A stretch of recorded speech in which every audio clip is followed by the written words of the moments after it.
Resuming debate. Resuming debate. Resuming debate. Hi, everyone. Welcome back to another episode of Resuming Debate. I am very pleased to have Siddharth Kara joining us for the podcast today. Siddharth is a professor and author, best known for his still relatively recent book, I think, Cobalt Red. It's a book some of you may be familiar with already. If you haven't read it, I strongly recommend it. It is a brutal expose on artisanal cobalt mining in the Democratic Republic of Congo, or DRC, and it brings home as well the complicity and the responsibility that we have as Western consumers as well as policymakers for some of the human rights abuses that are happening in the DRC. So, Siddharth, thank you so much for joining us today. Oh, my pleasure. I'm very happy you invited me to have this important conversation. Great. So let's start with just a couple preliminaries for those that are less familiar with the topic. Your book is called Cobalt Red, and you talk in the book a bit about the nature and the history of this compound. What is cobalt? Why is it important? How do we encounter cobalt in our lives, and just how important is the DRC in terms of the global supply of cobalt? Yeah, let's set the groundwork here. The important thing to understand is you, me, everyone listening to us right now, none of us can function for 24 hours without cobalt.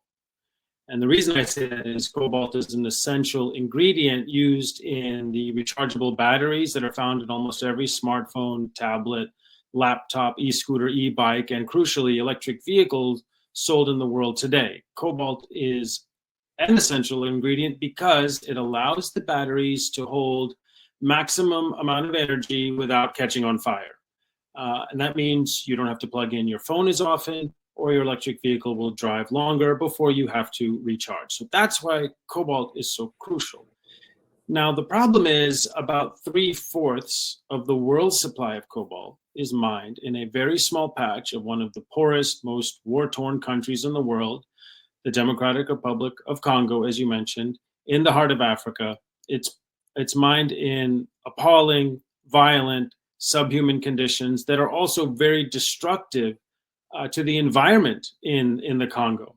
So we're all participating in that violence every time we plug in our phones, every time we plug in our laptops, check social media, send an email, whatever it might be. And crucially, if we buy an electric vehicle, we're participating in that violence as well. Mm-hmm. We wouldn't be able to have this conversation, record this podcast today, or have made the contacts that we have. So I'm going to get shortly to ask you what can and should the individual consumer do, as well as we'll talk about what policymakers should be doing about this reality. But a few other preliminary questions I want to go through first, and thank you for that background. Your book focuses on the present, but it also puts the present situation of the DRC in the historical context. The DRC has had vast mineral wealth, and it has remained vital in global supply chains, even as technology has changed, going back to the rubber era.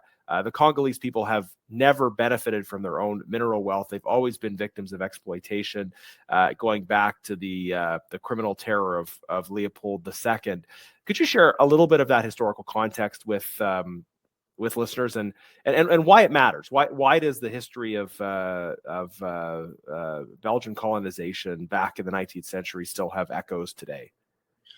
Yeah, this is really important for people to understand, because what's happening in the Congo today is not some isolated ad hoc incident. It's simply the latest chapter in a long history of pillage and plunder by foreign powers in the heart of Africa. And as you mentioned, this goes back a couple of centuries. The Congo is both blessed and cursed with an abundance of resources, from gold to diamonds to rubber to nickel, lithium, and cobalt. And those resources have attracted plunderers, imperialists, and treasure seekers since the discovery of the heart of Africa in the late 19th century. And so that began with King Leopold. He got his hands on the Congo as a personal colony in 1885, the same year that the internal combustion engine vehicle was invented by Carl Benz. And initially, that car had steel-clad wooden wheels that fell apart when you tried to go very fast. Then 3 years later, a Scotsman named Dunlop invented a rubber tire. And it just so happened that Leopold's Congo was sitting on one of the largest rubber tree rainforests in the world. And so he deployed this mercenary army of terrorists to enslave and torture the native population to extract rubber from the forest and send it up to markets in Europe. And he walked away with an enormous pirated fortune as a result of this. Now, here we are a few generations later in the era and dawn of a second automobile revolution, this time the transition from internal combustion engines to electric vehicles. And as we just mentioned, most of those batteries require cobalt, actually large amounts of cobalt, up to 10 kilograms of refined cobalt per battery. And there's more cobalt in the dirt of the Congo than the rest of the planet combined. So once again, the Congo is being subjected to this enormous external influence of piracy and pillage for this invaluable resource that the world needs for this second automobile revolution. And so that's why I say it's the latest chapter in that heart of darkness, that Congo horror that goes back generations. And the people of the Congo have just been subjected to one wave of pillage and suffering after another. Mm-hmm. And I think that's quite a stark comparison, how in a sort of technological sense, cobalt, the DRC has had the right resource at the right time, but in terms of the impact on the people, it has been the wrong resource at the wrong time, because it's instead of leading to wealth and prosperity for the people, it's led to domination, exploitation. But why has that been the case sort of post-independence? Because the nature of the prior colonization is very explicit and very clear. You have a foreign ruler who is dominating aspects of life and setting quotas and making demands and enforcing those with force. Now it's more complicated. It's more nuanced, I guess. So what are the factors since independence that have prevented the people of Congo from seizing their own destiny and controlling their own and benefiting from their own resources? Yeah, I mean, there are very challenging legacies of the colonial period that the Congo is still tussling with. So we talked about Leopold. We all know that inspired Conrad's Heart of Darkness, and it's one of the most appalling genocidal incidents of exploitation in history, certainly in the dawn of the 20th century. It incidentally also inspired the first great human rights movement of the 20th century. So every evil does have its champion that comes to slay the dragon, and that will happen today as well, but we'll come to that. Yeah. That human rights movement successfully took the Congo out of Leopold's hands. He was forced to sell the colony to the Belgian state in 1908. And so then the Belgian state ran the Congo as a colony from 1908 until independence in 1960. Now, to answer your question, Congo achieved independence in 1960. At that time, about 80% of the country's revenue came from the mining sector. The Belgians had just prospected these enormous mineral riches in the area called Katanga, which is where all the cobalt is.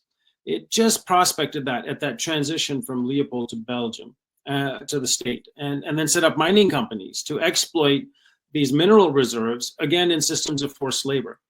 So we get to independence in 1960. The people of the Congo vote in a democratic process to elect their first head of state, a man named Patrice Lumumba, and they elected him because he promised an anti-colonial vision. He said, wait, since Europeans first set foot in the heart of Africa, our resources have gone to their benefit and not our people. And I want the riches of the Congo to benefit Congolese people. And Belgium in particular had no interest in that story. And 11 days after independence, they sent in armed forces and took control of the mining province. So the Congo was crippled 11 days after independence.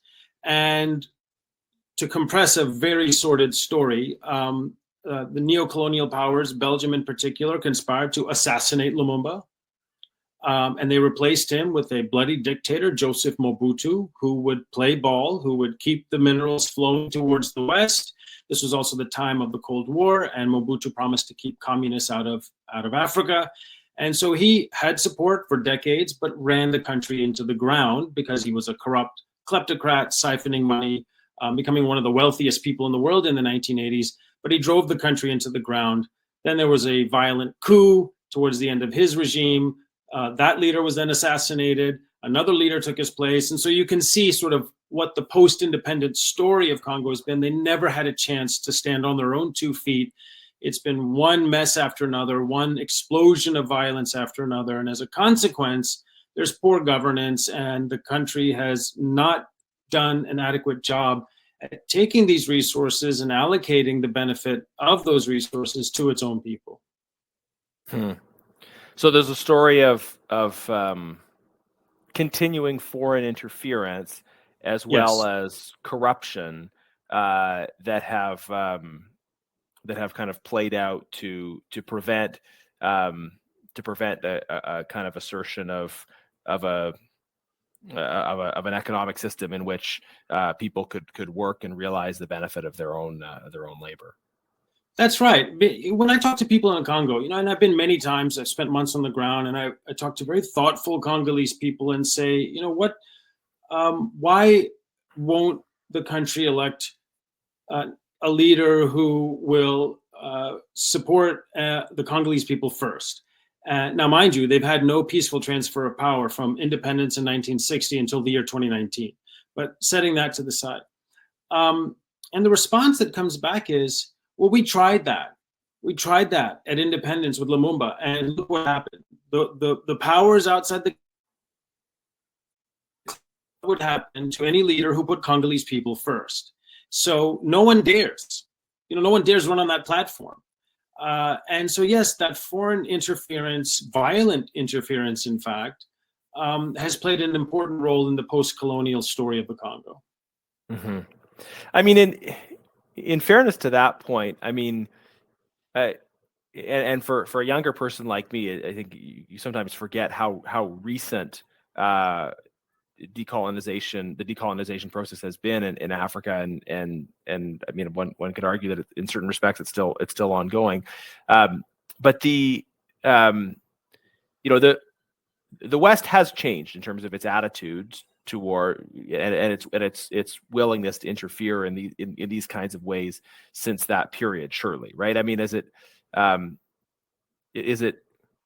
doesn't seem like it's quite the case to say, well, that happened at independence, so the same thing would happen today.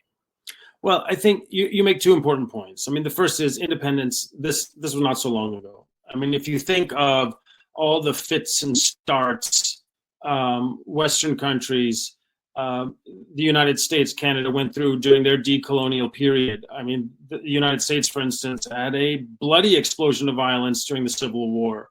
Yeah. And that was 80, 90 years after independence. So, we're only 80 years after Congolese independence. And when you layer in all of the factors of that very invasive foreign influence, I mean, you can see how it's challenging for poor war-torn African countries that were sort of carved up willy-nilly by European border makers, how it's been so challenging for them. Now, that said, what's happening now is China's taking its turn, right, at pillaging Africa. You're right. I think if the story were repeated today, things would be done in a more decent, humane, transparent manner. I'm not saying perfectly. Yeah. Western governments by no hands have completely clean hands when it comes to the global South. But there's certainly a preferred choice to the way China's doing things in Africa right now. And that's a big part of the problem, because they pay no heed to the human rights of the Congolese people. They control a lot of the mining operations on the ground, state-run Chinese mining companies, and they pay no heed to the human rights of Congolese people. They pay no heed to environmental sustainability of their mining operations. They dump toxic effluents and substances all over the countryside. And so that's the problem Africa and Congo in particular are facing today, which is that China's taking its turn at the pillage. Mm-hmm. And I want to come back to China, but I think now is probably a good time to ask you to really drill in specifically to the nature of the human rights abuses. And your book tells personal stories. It talks about children, pregnant women, tunnel collapse, all sorts of different things. But just, maybe the best way to do it is if you can kind of walk us through a couple stories or the life of a typical artisanal miner. What are they doing? What does it look like? What are the impacts of this on them? Yeah, so the point of Cobalt Red, and it's the first book to do this, is to bring the truth from the ground out into the world. Because that truth has been shrouded for an array of reasons, not the least of which is the marketing teams at big tech and EV companies don't want us to know the truth. They want us to just keep buying stuff without knowing the truth. And that truth is a very bleak and grim reality for the people in the Congo. So what's exactly happening on the ground in the DRC right now, as we're talking, every day, so that we can plug in? You have hundreds of thousands of people, some of the poorest people in the world, including tens of thousands of children, scrounging at the ground with their bare hands, with shovels, with stretches of rebar, hacking at the earth to fill up a sack of cobalt for the day. And many of them work in family units, mother, father, and children. Children are not in school. They're working in the pits and trenches with their parents because at the end of the day, they'll all earn about $1 or $2, and that's enough to eat and survive until the next day. How do they earn that $1 or $2? Well, they clamber into pits and trenches and tunnels, and with their bare hands, cobalt is toxic to touch, toxic to breathe. So with their bare hands, they dig cobalt and rock and dirt and mud out of the ground. They fill it into a sack. They take it over to a putrid rinsing pool to separate the dirt and valueless stones from the cobalt-bearing ore. And then they fill those cobalt stones into another sack that they sell to mostly Chinese middlemen for a few dollars.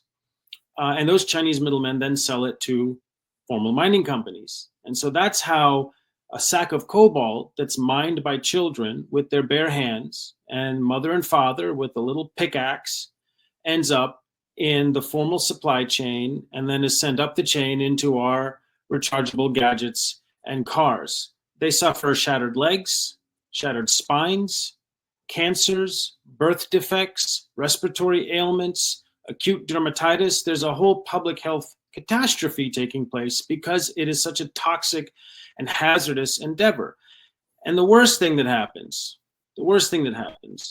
is with tunnels. The way people are paid is grade, which means purity of the cobalt in the stone, times kilograms. So it's a piece rate wage system. And if you want to earn, instead of $1 or $2, maybe $3 or $4 in the day, you dig a little deeper where there's a higher grade of cobalt ore. And so there's probably 15,000 or so tunnels that have been dug by hand, 30, 40, 50 meters deep. They have no supports, ventilation shafts, rock bolts. People spend 24 hours at a time crouched in darkness, unable to sit upright, hacking at the wall at a little vein of heterogenite, which is the ore that has cobalt in it, to fill a sack and send it up. Every day, every week, every month, these tunnels collapse. And everyone who's down there is buried alive. And so the most painful encounters I've had with a mother or a father sitting just across from me, pounding their chest in torment, recalling the day they found out that their child had been buried alive in a tunnel collapse. And they say, for what? For what? For a few dollars? That's our life? We measure our lives in broken bones for cobalt, in lost children for cobalt, so that people outside of outside of the Congo can plug in their phones and their cars. I mean, it doesn't make any sense. It's a complete hypocritical injustice that this is the global economic order that is forced upon them. And that's the truth that stakeholders at the top of the chain don't want us to know. That's the truth that policymakers who are pushing EV mandates don't want us to know. But that's the truth that emerges when you spend time on the ground in the Congo talking to people. They reveal this horror they're experiencing just so we can pursue environmental climate sustainability goals and live our rechargeable gadget-driven lifestyle.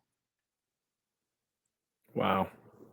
I found reading your book heartbreaking, and I find even talking about it with you again, recalling the stories you share, heartbreaking. And always in these moments, I want to quote William Wilberforce, who said, "You may choose to look away, but you may never again say you didn't know." And that's the point our listeners are at. That's the point I was at when I read your book, and obviously that you were at when you began these conversations. That so I think maybe the next place to go logically from that is you talked about phones and electric vehicles and these sorts of things. Like I read your book a few months ago. I still use a phone, but like what can consumers do who are maybe feeling some level of pain and guilt and want to do what's right, knowing this information? Like do they have any, I mean, other than not using the technology, do they have any options?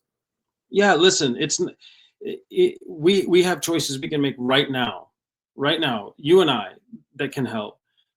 Obviously, you and I and people listening to us can't go to the Congo and solve the problems on the ground, nor should we have to. We didn't make this mess. I think the feeling we should have is an indignation that we've been made unwitting participants in this enormous violation of the human rights of the people in the Congo and the obliteration of their environment. And that's not talked about enough. Millions of trees have been clear cut to make way for big mining operations.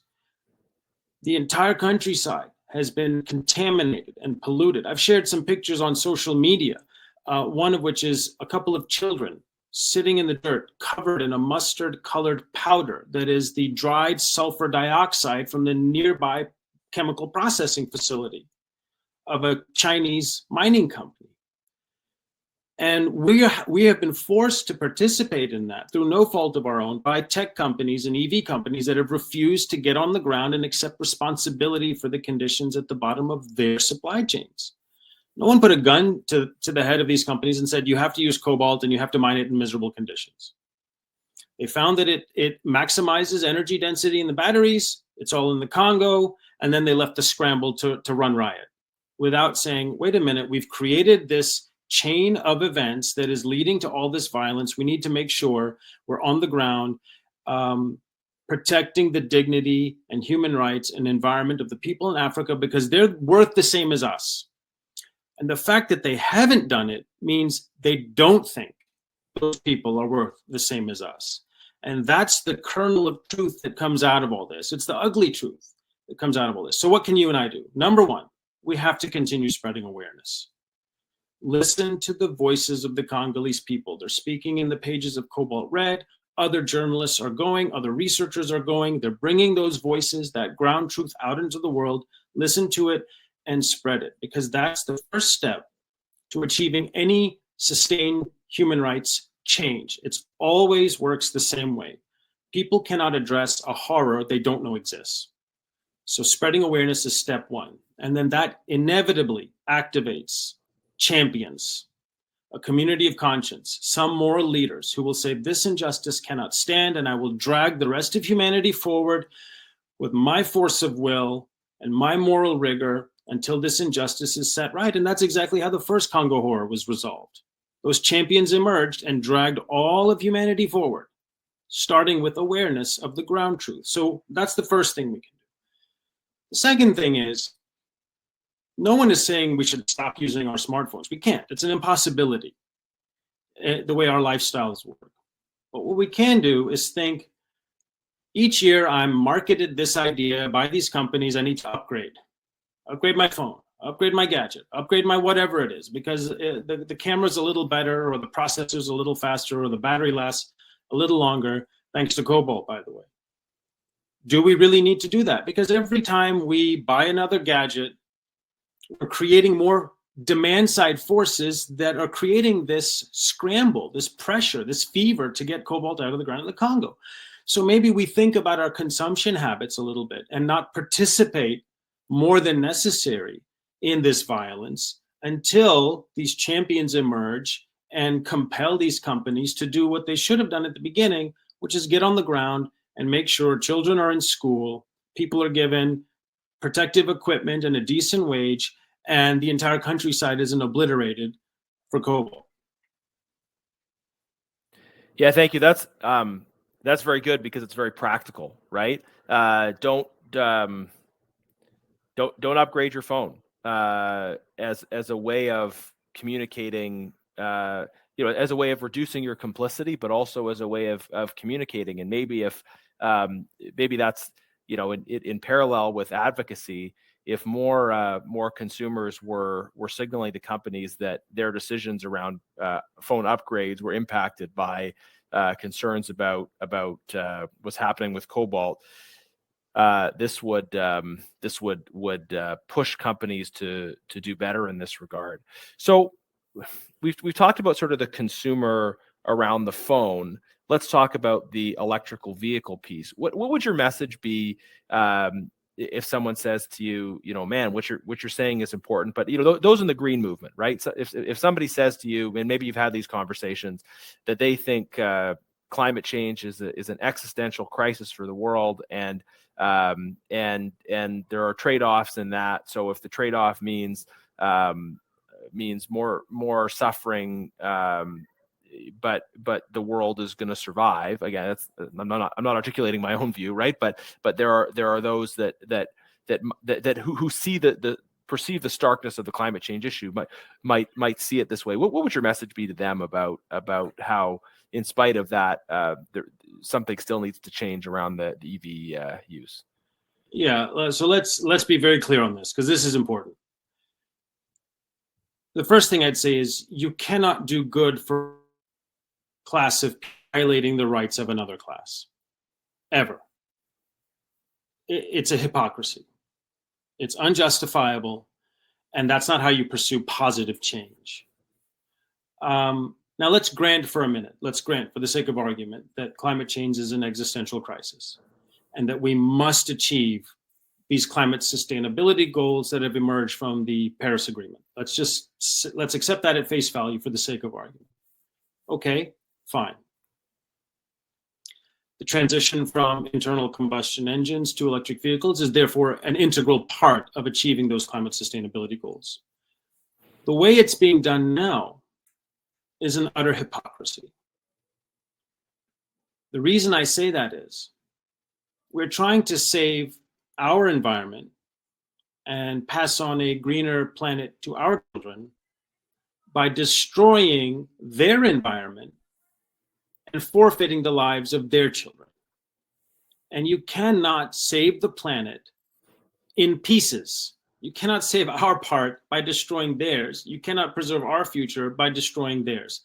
That invalidates the entire movement when it is built upon an essential violation of the rights of a class of people in a part of the world and their surrounding environment. Because then what you're saying is, just like 300 years ago when we enslaved all those Africans and didn't think twice, we can do the same thing today. We can forfeit their lives, we can destroy their environment, we don't have to think twice because we have our needs. So that's a colonial mindset, that's a slave trade mindset.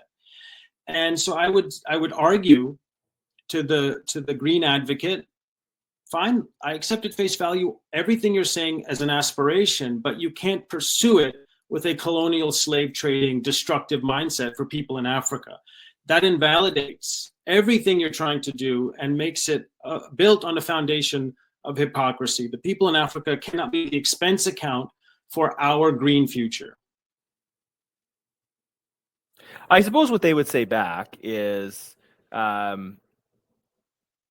is that the survival of the planet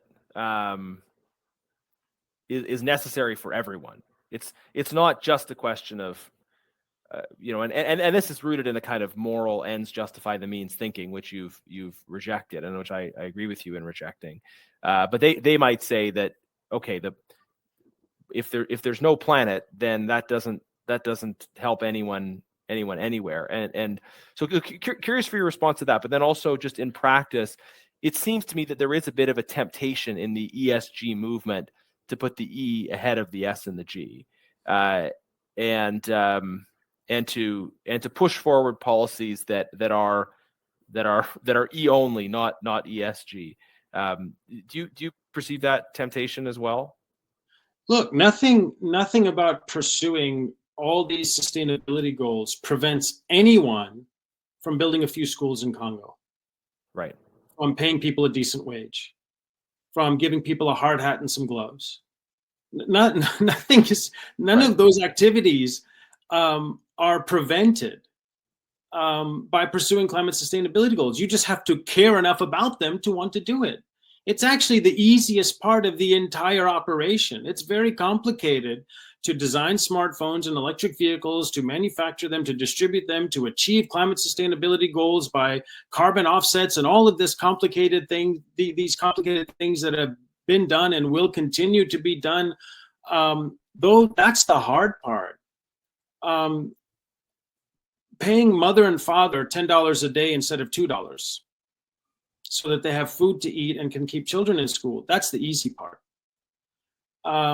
Giving them some gloves, which is you have to buy the gloves and put them in a box and ship them to Africa, hand them to an NGO to then distribute. That's it. So giving them some gloves so they're not touching toxic things. Ensuring that mining companies contain the toxic effluents of processing facilities as they do in Canada, as they do in America, as they do in Western Europe. Ensuring that they do the same thing in Africa. That's the easy part.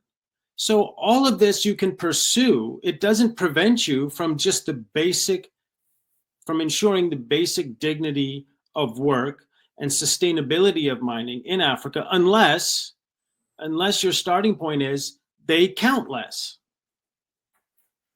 And if that's your starting point, then you don't do any of these things and you end up where we are today, which is, well, they have to pay the price so that we can save the planet.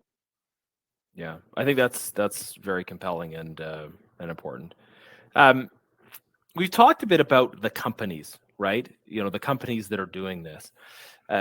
Let's talk a bit more about who these companies are, where are they based, and because you talked a bit about Chinese companies in particular, and my sense is that a lot of this is material mined in Congo through Chinese companies that ends up here, which creates some degree of greater complexity around pushing companies or holding them accountable. But who are these players and how can we engage them?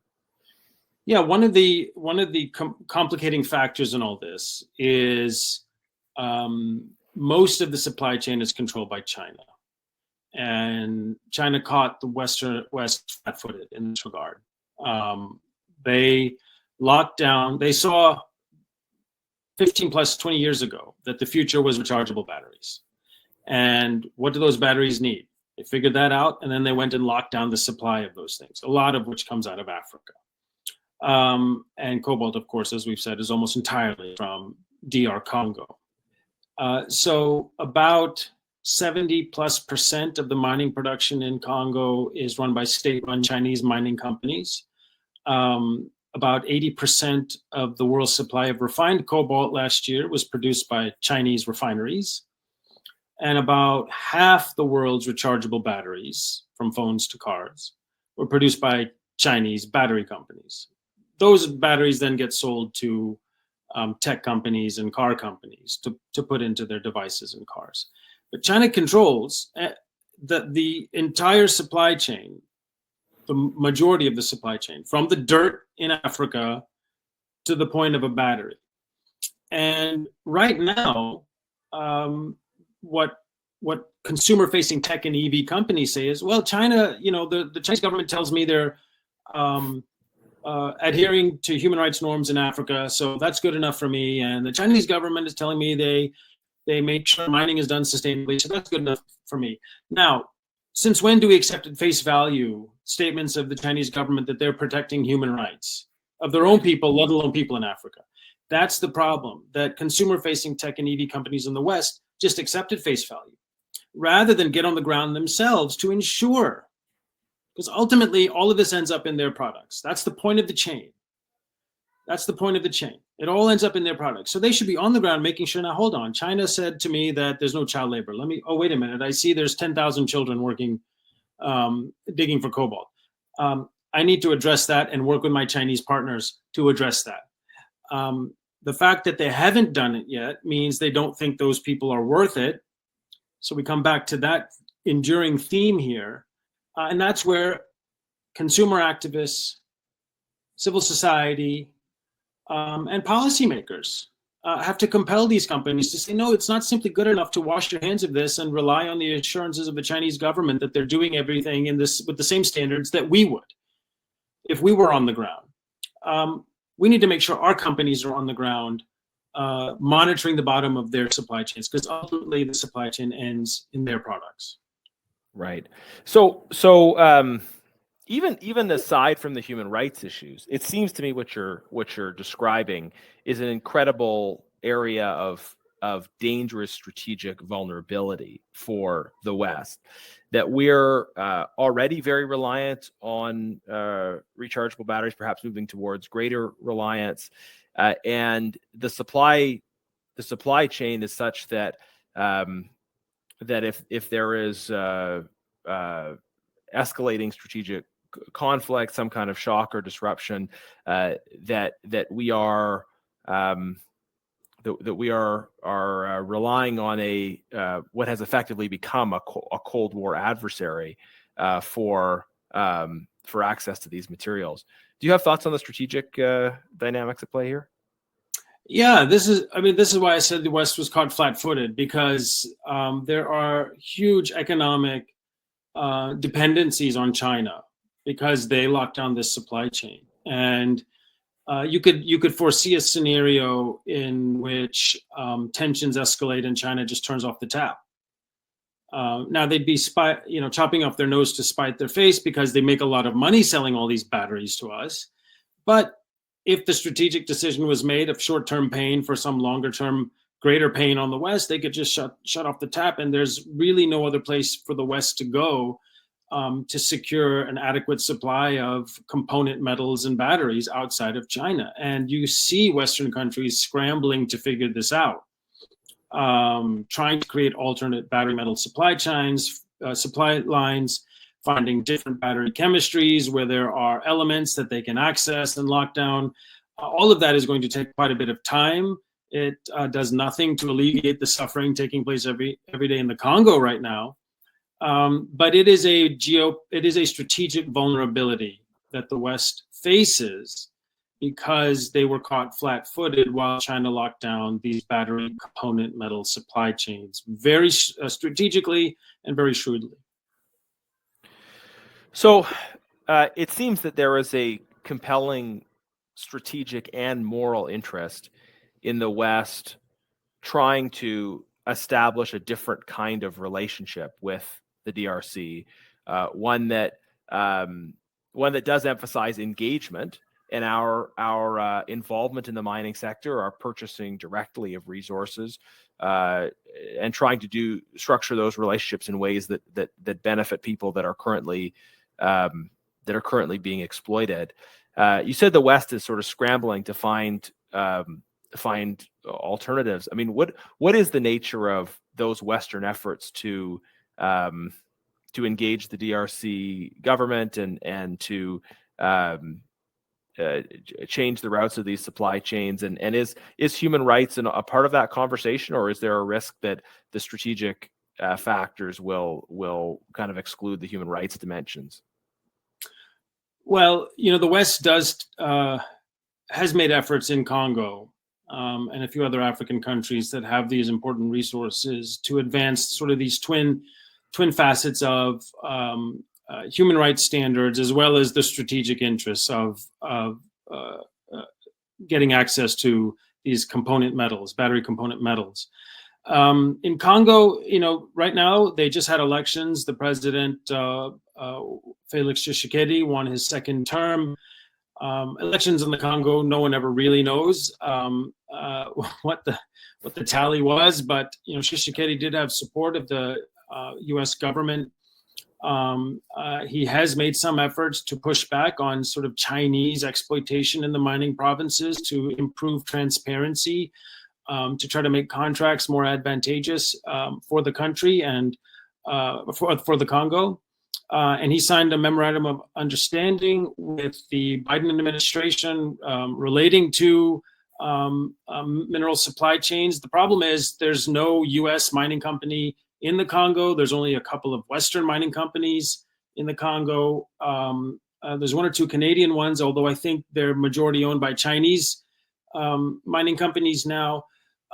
So the West just doesn't have much presence on the ground in the heart of Africa, which makes it very difficult to have influence on the conditions under which these elements are mined. Ultimately, we can say all the right things, but if we're not on the ground to activate those principles and realize those principles, as well as solve the strategic vulnerabilities, there's only so much that can be done from a distance.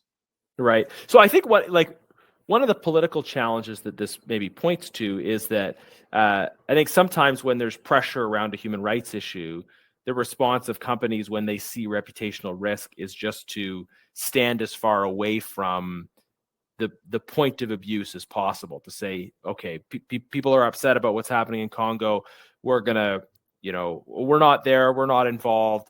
If anything, we'll be at the very tip of the tail of the supply chain. But the effect of that is worse conditions, and we're still paying for it. What we actually need is more engagement, more presence, and potentially that means presence in situations that are a little bit ambiguous, right? Providing safety, providing safety equipment that improves the situation, but still is not quite at Western standards. So, curious for your response to that. Tech and EV companies in the West are washing their hands of it. They're not accepting responsibility for what's happening on the ground at the bottom of their supply chains, or they point their finger downstream, to a mining company. Mining company points its finger downstream, and everyone's pointing their finger downstream until the last finger is pointed at a child in the Congo, caked in toxic filth in the trench, and no one's accepting responsibility for that child. And if we in the West are supposed to put forward into the world a different model of doing business and norms of human rights that cannot be derogated because of who you are or where you are, gender, race, whatever. These are just universal norms. If that's the model we're putting out into the world, then we have to walk the walk. And that means rolling up our sleeves and getting on the ground. And it's not I'm not saying get on the ground in some disconnected place where we have no interests. We can't function without what's in their ground. So we have an interest, practically, morally, strategically. We have an interest. We should be on the ground. And maybe we can't achieve the perfect solution, but perfection shouldn't be the enemy of some progress. Mm-hmm. We can make progress. We can reduce harm. We can put some more children in school. We can reduce some amount of toxic exposure. We can reduce some amount of contamination of the environment. We can go and replant some of the millions of trees that have been chopped down. All of these things that are not that hard. They may not solve the problem overnight, but they will reduce a lot of harm, repair a lot of harm, and show the world, particularly the African world, which is, you see, veering more and more eastward and rejecting the West. We have to go on the ground and say, no, listen, we are allies and stewards of your well-being as well as our own. We have universal norms. We're going to walk that walk and not just talk about it when it's expedient. But we're not doing that. And it has to start with the companies that, of course, rely on these metals and are swimming in profits as a consequence of these metals, but not investing in the communities they rely on. Mm-hmm. So in terms of the West sort of articulating its position as standing for universal norms, I mean, is that colonial history that we talked about earlier a major impediment to that? Because it seems that to me that China is the contemporary colonial power in Africa that's doing the most damage. I mean, Russia's doing a lot of damage too, but the sort of rhetorical association with colonialism is Western colonialism, and the Chinese state still uses some of this like global South solidarity language, even though it is using many of the same techniques that were used by Western powers in the past. So how can we sort of how can we sort of show that no now we're serious about universal norms, we're actually serious about them now, and China's not? Well, what better way to show it by just doing it? Right. You know, you do it in a way that isn't a quid pro quo. You do it in a way that isn't always just in your interest and benefit. You do it because it's right. And people are smart. Okay, people they are smart. They see what's happening around them. People in the Congo who've never gone to a day of school can still see clearly what China's doing to their country. They've been shown no alternative model, no alternative way to run this economy, this battery metal economy. And so this is the only game in town. And yes, China does play that card of, we're here, you see, we've given these loans, we're building roads and ports and things, doing all the things the West never did. They colonized and enslaved you for centuries, and we're your friend. And they're winning allies that way in important parts of the world. And so is Russia, for that matter.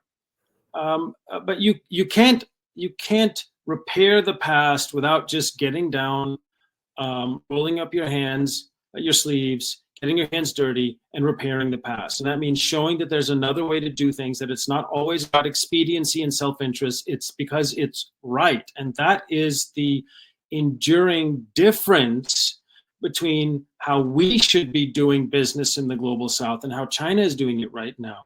It's very much about quid pro quo and self-interest for China.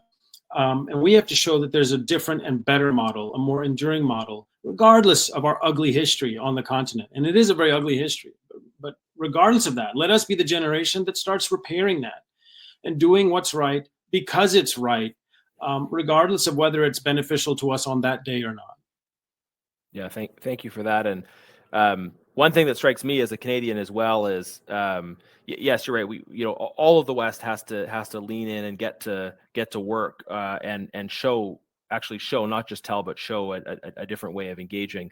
But Canada does not have the same historical baggage that our European partners do in terms of Africa. So it speaks maybe to a particular value in us engaging as part of this process. And maybe that leads me to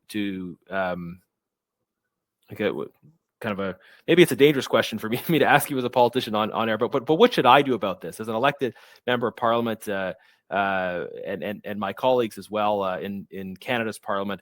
What are the specific concrete things we can do to make life better for that child that is required to work under terrible conditions? Yeah, I think there's a range of things policymakers can do, from small steps to the moonshot.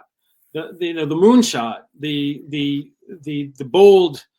bold leadership move would be to say to these consumer-facing tech and EV companies, you can't sell your things here until we receive independent third-party assurances and validation that the components of that phone or car or whatever it is, that none of them are produced in a way that violates the basic rights, dignity, or environmental sustainability at the bottom of the chain. That's the moonshot, bold move to say, this is the line in the sand I'm drawing. As a leader, as a policymaker in my country, we are done participating in this. Okay, we're done. And I don't want your word for it, because of course you're going to tell me it's okay. Of course you're going to tell me all the good things you're doing and that your supply chain is clean. I need an independent voice. And so you set up some body, some institution, some coalition, some advocacy group that is that independent voice that gets on the ground. And then when they see, no, there's a big mess here. Phase 2 is then, how do we work together to resolve these issues, to make sure that the people in Canada, every time they plug in their phone, are not being forced into this bargain of forfeiting African lives. So that's that's one bold policy move. But there's smaller steps that could be taken. The first step is to say, okay, let's get some groundwork here as Canadians, as policymakers. We need to do an independent assessment of this. We're going to get some group of academics here in Canada, professors and some subject matter experts, get them on the ground, let them document what's happening independently. And then we have our data set that's independent of industry, independent of any vested interest. We have our information that tells us this is what's happening, why it's happening, who's responsible, and what can we do to address some of these things. Perhaps there's some portion, 1/10 of 1% of every phone and EV sold in Canada goes into a fund that is building schools, expanding sanitation, expanding electrification, providing PPE for workers, all these things where we're trying to get the value that's absorbed and funneled to the top of the chain, this enormous monumental amount of profit, getting some fractional fragment of that wouldn't even be noticed at the top, but can transform lives and reduce harm at the bottom and get it back down on the bottom where it belongs, investing in these communities that we rely on. So there's various things, I think, from small steps, getting your own independent data set on what's happening, to the bold move of just saying, look, we're done. We're done participating in this pillage and violence until we have independent assurances that these supply chains are clean, and we'll work with you on that. We'll support you on that. We'll help fund these efforts. But we're not going to just sit here and continue participating. And this is my job as a policymaker, is to push these things forward, whether they're small, medium, or large steps, but all of it is progress.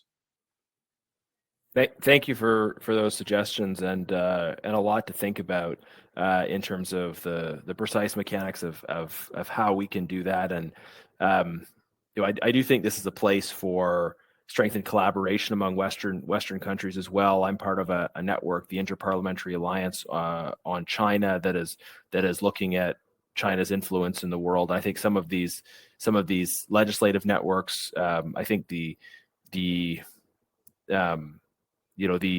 American government's inclination to have more collaboration among democracies is going to be important here. The strategic issues, but also the moral issues align. So thank you for those suggestions. Just maybe a final question. In Congo, there are multiple intersecting situations of conflict. There are the issues around resource extraction.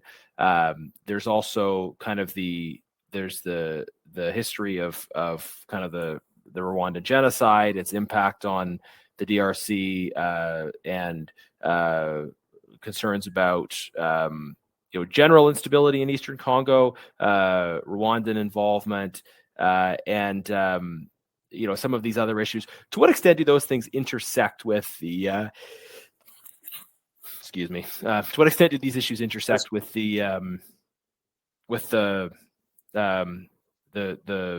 mining issues, and are these other regional countries involved in some way, and how are these potential conflicts kind of impacting each other?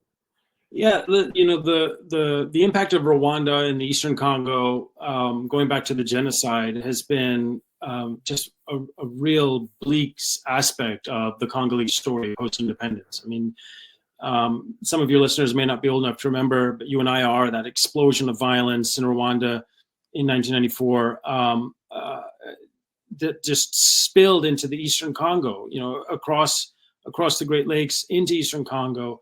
And that part of the country has been a militia-run, destabilized, violent corner of the world ever since. It is home to a lot of other important elements that are used in electronic devices: coltan, tin, tungsten. A lot of it is mined in Eastern Congo. It's all sort of laundered through Rwanda and Burundi out of formal supply chains. And militias compel people through violence to dig those things out of the ground. So it's another part of the story that led to the conflict mineral story and the Dodd-Frank legislation that was meant to address some of the conflict mineral story coming out of the Rwandan genocide. But that part of the Congo remains very unstable. A lot of people flee those provinces to other parts of the Congo.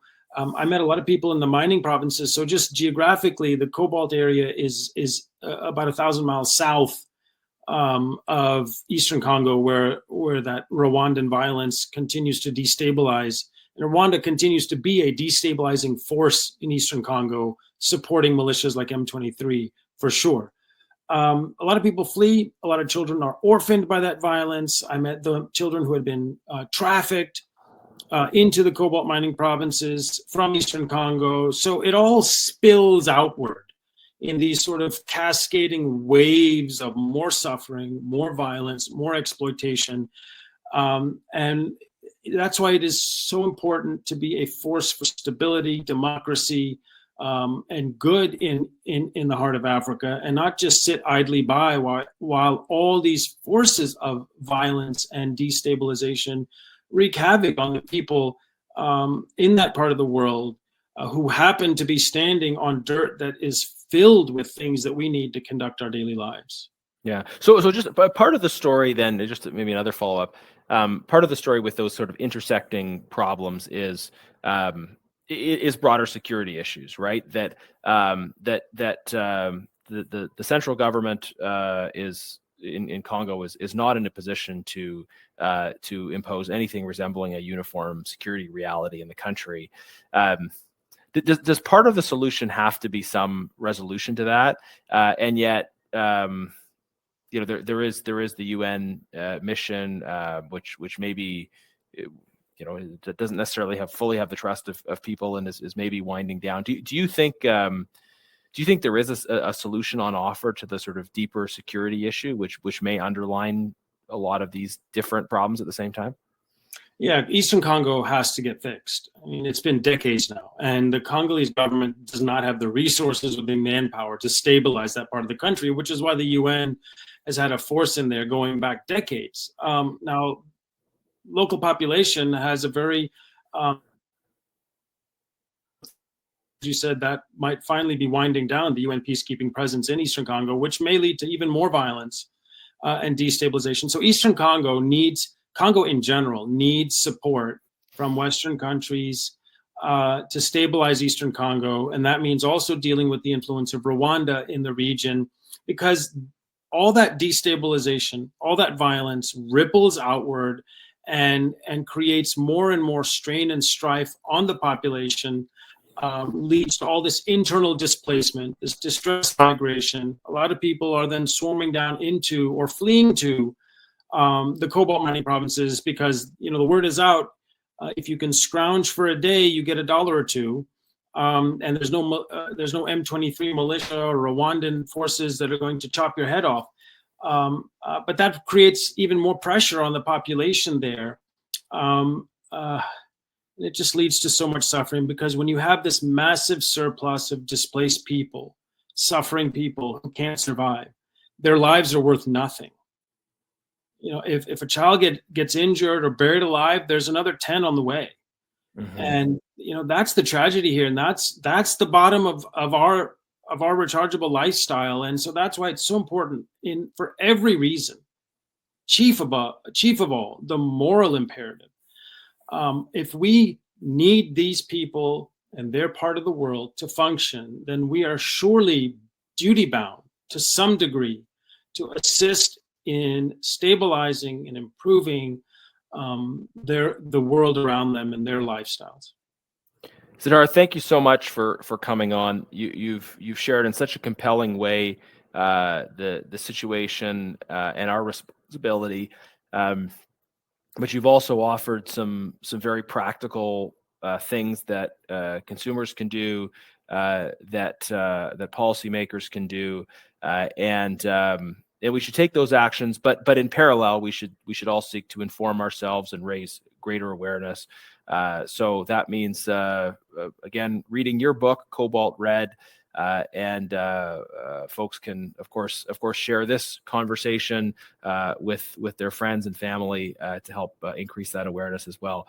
Siddharth, thank you again. Anything you want to leave us with? Anything I missed or should have asked? I'll give the last word to you. Oh, this was terrific conversation. I appreciate it. I appreciate the invitation, the opportunity to amplify this issue to your audience, to the people in Canada. And the last thing I'll say is the people in the Congo are screaming out, and we just need to stop and take a beat, listen to their voices, and do what's right. Thank you so much. This is the Resuming Debate podcast. If you liked what you heard, we release episodes about every 2 weeks on a lot of different issues. Sometimes domestic Canadian political issues, a lot of global issues as well. And I'm very pleased that we have such a good string of very reputable, respected, thoughtful commentators coming on this spring. So please do subscribe wherever you get your podcasts, and we'll be back with another episode in 14 days.